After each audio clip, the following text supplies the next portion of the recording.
Hi, hello mga kabiyahe at mga kabiyaya. Welcome sa biyahe ni Kuya Ali. Andito tayo ngayon sa Municipality of Bukod, Province of Benguet.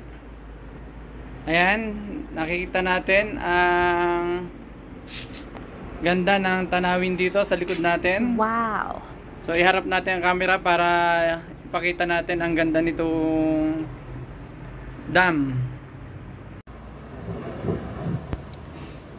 Yan mga kabiyahe, ang Amurao River na nanggagaling sa Ambuklaw Dam dito sa Municipality of Bukod, Province of Benguet.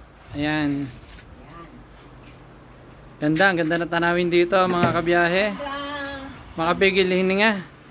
Nanay, ilan taon na kayo? Ilan taon na po kayo? 73. Wow, 73. Praise God.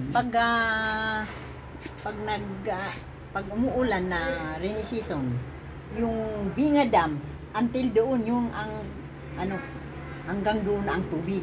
Opo, lumalaki po ang tubig dyan, basta tag-ulan. At saka yung dito, tubig din. Nag-i-spill sila sa Ambuklaw, kaya andun, hanggang doon. Noon hanggang dito, pero Opo. nung may self na ganyan, hindi na. Okay.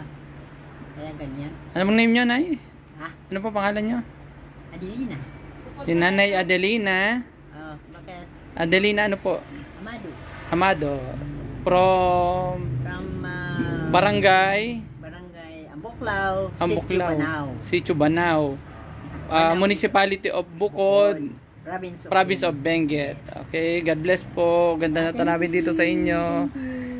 We're from San Pablo City, Laguna. Ay, you're from San Pablo City? Yes, ma'am.